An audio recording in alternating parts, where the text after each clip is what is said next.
ang 2025 Marvel TV series na ang Your Friendly Neighborhood Spider-Man Episodes 1-4 ang astig na Tagalog recap natin ngayong araw mga huwan. Ito ay isang coming-of-age sci-fi action TV program na siguradong ikatutuwa niyong lahat panoorin. Mag-relax at mag-enjoy sa ating malupit na palabas at simulan na natin.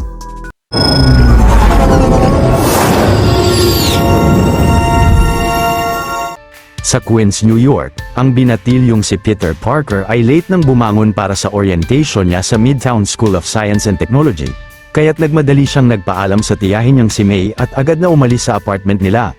Nang hindi naabutan ni Peter ang tren ay agad na pinasakay siya ni Aunt May sa kotse bago ito pumasok sa trabaho.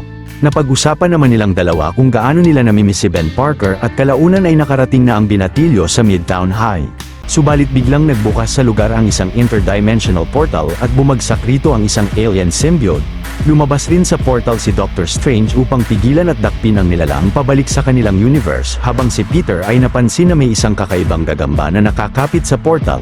Kahit labis na nahihirapan si Strange sa symbiote dahil sa pambihirang gilas at lakas nito ay hindi siya sumukong makipagsagupaan sa nilalang.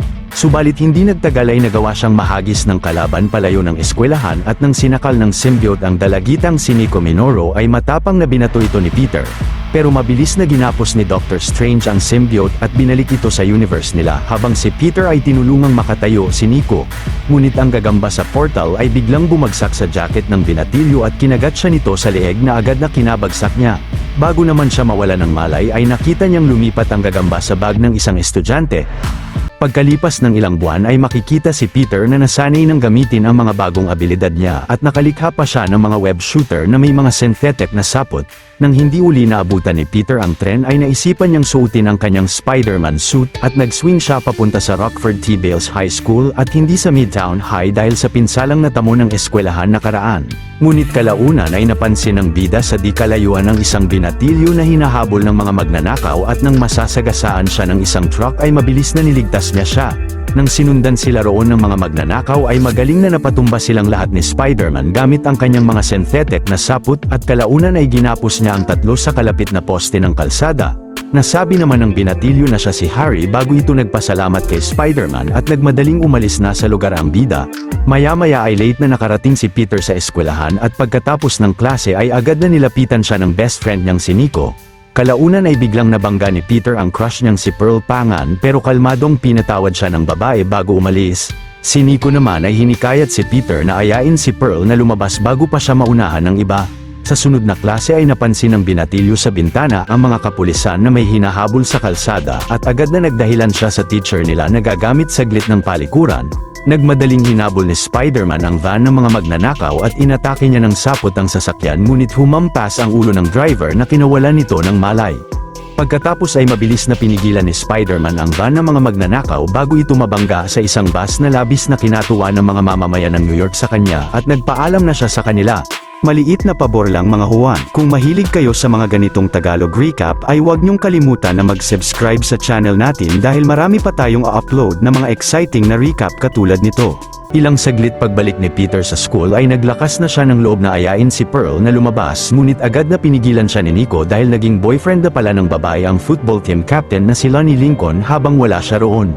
Makalipas ang isang linggo sa science class ni na Peter ay sinabihan sila ng teacher na pumili ng magiging partner nila para sa paparating na mga project nila at si Lonnie ay agad na pinili si Peter.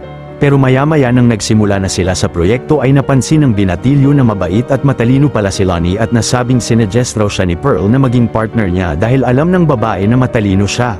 Pagsapit ng gabi ay nahuli ni Spider-Man ang isang magnanakaw na kinuha ang pera ng may-ari ng pizzeria. Nang nasabi ng magnanakaw na nagawa lang niya yon dahil nawalan siya ng trabaho ay pinakiusapan ni Spider-Man ang may-ari na hindi ito dalhin sa mga pulis. Sumang-ayon naman ang may-ari na pakawalan ng bida ang magnanakaw at binigyan pa siya nito ng isang box ng pizza. Kalaunan paghubad ni Peter ng suit niya sa isang kanto ay nakakita siya sa basurahan ng bagong DVD player. Pero ilang saglit pag-uwi ng binatilyo sa apartment nila ay laking gulat niya na makitang binisita sila ng bilyonaryong si Norman Osborn. Napunta raw roon si Norman dahil napansin niya ang pambihirang talino at mga kahanga-hangang academic records ni Peter sa Rockford High kaya't inalok niya siya ng eksklusibong internship sa Oscorp. Masayang tinanggap naman ng binatilyo ang alok ni Norman at sinabihan siya nito na pumunta kinabukasan ng 4 PM sa opisina niya sa Oscorp Tower. Kinabukasan ng umaga ay mabilis na hinampas sa pader at sinaputan ni Spider-Man ang isang magnanakaw pagkatapos ay iniwan niya rito ang kamera na naglalaman ng mga ebidensya bago siya umalis ng lugar. Maya-maya pagpasok ni Peter sa Rockford High ay nakita niya sa daan sina Lonnie at ang mga football teammates nito na nagsasaya habang hawak ang championship trophy nila. Maya-maya kasama si Nico ay nanood ang binatilyo sa football game ni Lonnie at bilang team captain ay magaling na napanalo niya ang kupunan nila.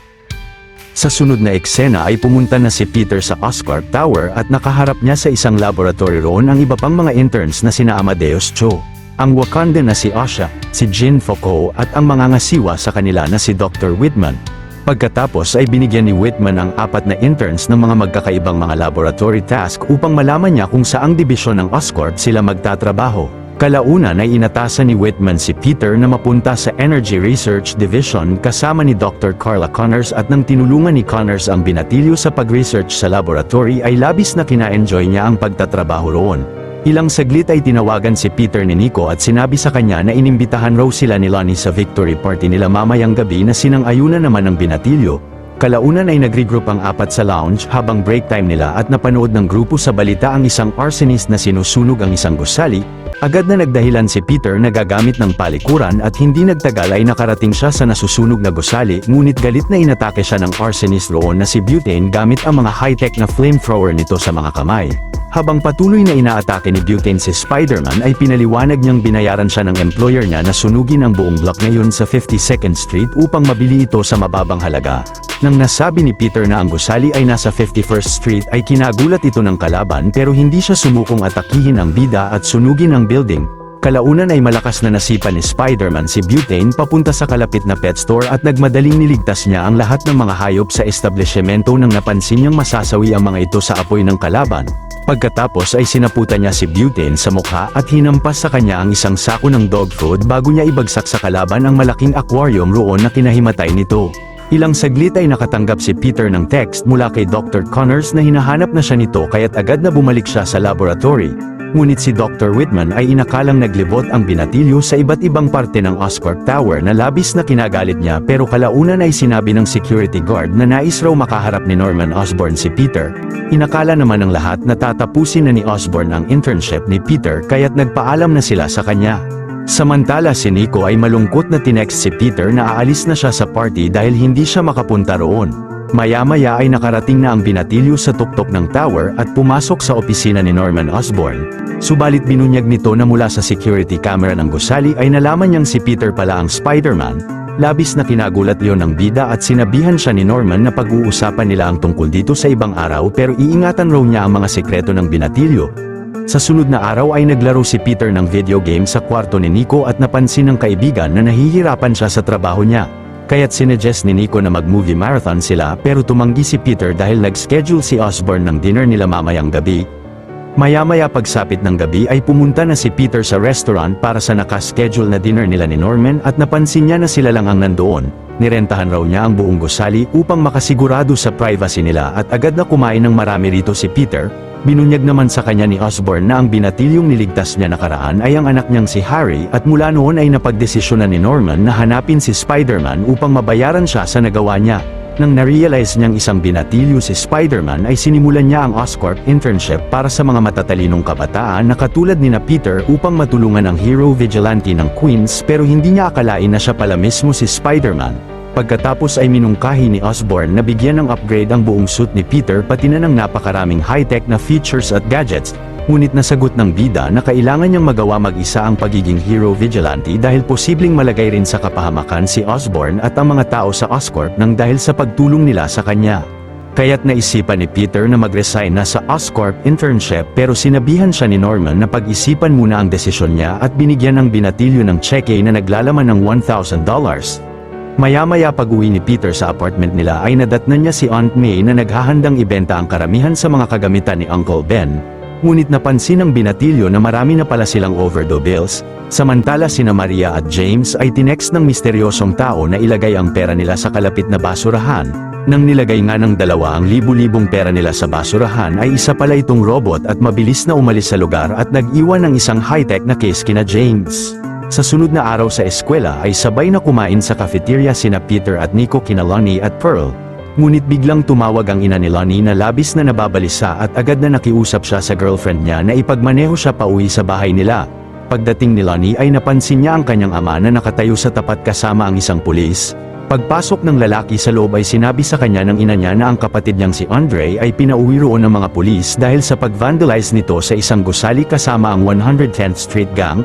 Kinagalit yun ni Lonnie pero pagpunta niya sa kwarto ni Andre ay tumakas pala ang kapatid mula sa bintana.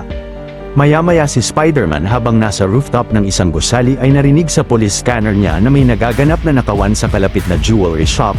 Ang mga ito ay sina James at Maria na tinatawag na ang mga sarili na sina Speed Demon at Tarantula at gamit ang mga high-tech na sandata nila ay ninakaw nila ang lahat ng alahas sa shop. Pero nang sisipain ni James ang guard ay mabilis na pinigilan siya ni Spider-Man at ginapos ang lalaki ng sapot ngunit malakas na winasak ito ni Tarantula gamit ang gauntlet niya. Pagkatapos ay gamit ang mga high-tech na boots ni Speed Demon ay napakabilis na inatake niya si Spider-Man at magaling na iniwasan ang mga sapot niya. Kalaunan si Tarantula naman ay inatake rin ng bida gamit ang mga energy blade nito mula sa gauntlet at biglang nagpatumba ang babae ng isang poste. Agad na niligtas ni Peter ang mga sibilyan mula sa pagbagsak ng poste ngunit ginamit ni James ang pagkakataon na yon upang mabilis na masipa ng napakatindi si Spider-Man ng 2 beses. Ilang saglit ay sumugod sa insidente ang malaking grupo ng mga SWAT agents pero magaling na pinabagsak ng magkasintahan ang mga ito gamit ang mga makakapangyarihang mga equipment nila.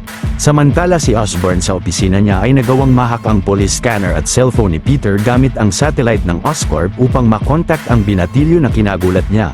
Pagkatapos ay sinabihan niya si Spider-Man na pakinggan ang signal ng bots ni James bago ito makatakbo ng mabilis. Nagmadali namang bumalik ang bida sa magkasintahan at nang aatakihin siya ni Speed Demon ay pinakinggan na niya ang sound signal sa bots nito kaya't nagawa niyang makaiwas sa kalaban. Galit na inatake pa rin ni James si Spider-Man ng napakabilis pero magaling na nakakaiwas na siya sa kanya at hindi nagtagal ay nagawa niyang mapatid ang kalaban gamit ang sapot niya. Agad na ginapos ni Peter si James kasama ni Tarantula at mabilis na tumakbo pa rin ang kalaban sa kalsada pero kalaunan ay tumigil na ito at nadakip na silang dalawa ng mga kapulisan ng New York. Si Peter naman ay napansin na ang simbolo sa boots ni James ay pareho sa simbolo ng flamethrower ni Butane. Sa kasalukuyan na yon ay nahanap ni Lonnie si Andre sa hideout ng 110th Street Gang at sinabihan ito na sumama sa kanya pauwi. Pero ang gang leader na si Big Donovan ay tumanggi kay Lonnie at sinabing ang kapatid niya mismo ang lumapit sa kanila kaya't parte na siya ng pamilya nila. Kalaunan ay napilitan ng lalaki na mapagdesisyonang siya na lang ang gawin nilang miyembro ng gang kapalit ng kapatid niya na kinatuwa ni Big Donovan at sumang-ayon ito sa kanya. Sa sunod na eksena ay pumunta si Spider-Man sa opisina ni Osborn upang magpasalamat, pero dahil na-realize ni Peter na kailangan na niya ng makakatulong sa pagiging hero vigilante ng syudad ay tinanggap na niya ang alok na tulong ni Norman. Kinabukasan ay nagbigay ng presentasyon si Peter sa Oscorp internship patungkol sa magnetic generator research niya ngunit nagalit si Dr. Whitman sa kanya sapagkat hindi niya ito mapaliwanag ng maayos nang dahil sa sobrang kaba at hiya. Pero biglang pumunta uli sa silid ang guard at sinabing nais makausap ni Osborn si Peter na labis na pinagtaka ng lahat sa kanya. Ilang saglit bago pumasok si Peter sa opisina ni Norman ay biglang nabangga niya sa pinto si Harry Osborn at dito siya nakilala ng binatilyo. Pagpasok naman ng bida sa opisina ay agad na inactivate ni Osborn ang Do Not Disturb mode ng buong silid upang makasigurado sila sa privacy nilang dalawa. Pagkatapos ay pinanood niya kay Peter ang balita sa pagpapatibay ng Sokovia Accords na nag-uudyok sa lahat ng mga individual na may superpower na dapat ay magparehistro sa gobyerno kundi ay magmumulta sila o makukulong. Nakaraan lang ay dahil sa Accords ay nagkaroon ng civil war ang buong grupo ng Avengers sa Germany at matapos ang gulo ay nagtatago na sina Captain America at Sergeant Barnes. Pero pinangako ni Norman kay Peter na poprotektahan niya siya mula sa Accords habang nagpo-focus siya sa pagiging hero vigilante ng New York. Ilang saglit ay pinakita ni Osborn kay Peter ang mga bagong Spider-Man suit niya na dinisenyo ng mga engineer ng Oscorp. Maya-maya nang dinukot ng dalawang magnanakaw ang purse ng isang ginang ay sinuot ni Peter ang panibagong suit niya ngunit biglang napasabit sa fence ang kapa niya at binugbog siya ng mga kriminal. Agad na bumalik ang bida sa opisina ni Norman upang sumubok ng iba pa ngunit nang sinubukan na ng binatilyo ang pangalawang suit ay labis na nahihirapan siyang lumipad sa ere gamit ang Hornet jetpack nito at biglang nabangga pa siya ng isang bus. Maging ang wrist stinger ng suit ay aksidenteng na-release niya sa kalapit na kotse kaya't ni-reject rin ito ni Peter. Samantala si Lonnie ay tinawagan ni Big Donovan upang papuntahin siya sa hideout nila at pagdating roon ay inatasan ng lalaki ng leader na kunin ang in-order nilang mga pagkain sa La Fresques restaurant. Maya-maya ang isang bata sa parke ay nabitawan ng lobo niya at napunta ito sa taas ng puno pero mabilis na kinuha ni Spider-Man ang lobo, suot ang panibagong itim na suit niya at binalik ito sa bata. Subalit labis na natakot ang bata sa kanya at galit na nilapitan siya ng mga tao sa parke kaya't napagdesisyonan niyang i-reject rin ang suit na yun. Pagbalik ni Peter sa Oscorp Tower ay nagpasensya si Norman sa kanya dahil hindi niya inunawa ang mga kailangan ng binatilyo para sa suit niya. Pagkatapos ay pinakita ni Norman kay Peter ang latest suit niya na walang napakakomplikadong disenyo pero nalalapit sa simpleng itsura ng lumang Spider-Man suit niya. Sa sunod na eksena si Lonnie ay nakarating na sa La Fresca's restaurant at nang nabanggit niya na kukunin niya roon ang order ni Big Donovan ay biglang hinarap siya ng grupo ng mga gangster ni na Carmilla Black. Sinabihan siya nito na sabihin kay Donovan na magkikita sila sa lalong madaling panahon, ngunit paglabas ni Lonnie dala ang mga pagkain ay agad na hinabol siya ng isa sa kanila kaya't mabilis na tumakbo ang lalaki pasakay sa kalapit na tren. Kalaunan pagbalik ni Lonnie sa hideout ay nagalit siya sa pag-set up ni Donovan sa kanya sa restaurant pero pinaliwanag ng leader na ang nakaharap niya ay si Carmilla Black na ang lieutenant ng Scorpion Gang at bahagi ng baluarte nila ang La Fresca. Ang leader naman nila ay si Mac Gargan at nakaraan lang ay nagbanta ang mga ito sa kanila. Naisipan ni Lonnie na kapag mas lalong sumama ang sitwasyon ay lilipat sila ng pamilya niya sa ibang lugar, subalit nasagot ni Donovan na nakita na ni na Carmilla ang muka niya at kahit palumipat siya ay madali nila siyang mahahanap, kaya't mas mabuti nang manatili si Lonnie sa gang upang maprotektahan nila siya. Maya-maya si Peter habang naghihintay ng krimen sa syudad ay sinubukan na ang kanyang bagong puting Spider-Man suit sa pagswing niya sa mga gusali ng New York at labis na nagustuhan ito ng binatilyo. Sa kasalukuyan na iyon ay nagnakaw sa isang bangko ang grupo ng mga magnanakaw nina Dimitri, Mila, Roxana at Mikhail. Nang hinarang sila ng mga pulis ay malakas na binangga ni Mikhail ang mga kotse nila upang makalampas sa mga ito. Maging ang mga sasakyan ng mga sibilyan sa daan ay pinagbabangga rin ni Mikhail na kinasabog pa ng gas tank ng isang truck. Pagdating ni Spider-Man sa insidente ay nagmadaling niligtas niya isa-isa ang mga mamamayan ng New York na na-stuck sa mga sasakyan nila habang nasa gitna ng malaking sunog. Ilang saglit ay naisipan ni Mila na iwan ang mga kasamahan niya sa van na dala ang mga pera at biglang napaligiran na ang grupo ng napakaraming mga pulis sa kalsada. Sa sunod na eksena pagbalik ni Peter sa Oscorp Tower ay nandoon pala si Harry at ngayon ay pati ito ay nalaman na siya si Spider-Man. Maya-maya si Mila ay pumunta sa isang lumang warehouse upang makipagkita kay Dr. Otto Octavius. Dito na nagwawakas ang ating palabas at nasa description ng video ang kasunod. Kung natuwa at nagustuhan nyo ang ating tinampok na pelikula ngayong araw ay maaari nyo rin panuorin ang iba pang mga Tagalog recaps natin sa main page ng ating channel, at syempre huwag nyong kalimutan na mag-like, subscribe at mag-hit ng notification bell dahil marami pa tayong tatampok na exciting na mga pelikula sa mga susunod na linggo. See you on the next one mga Juan.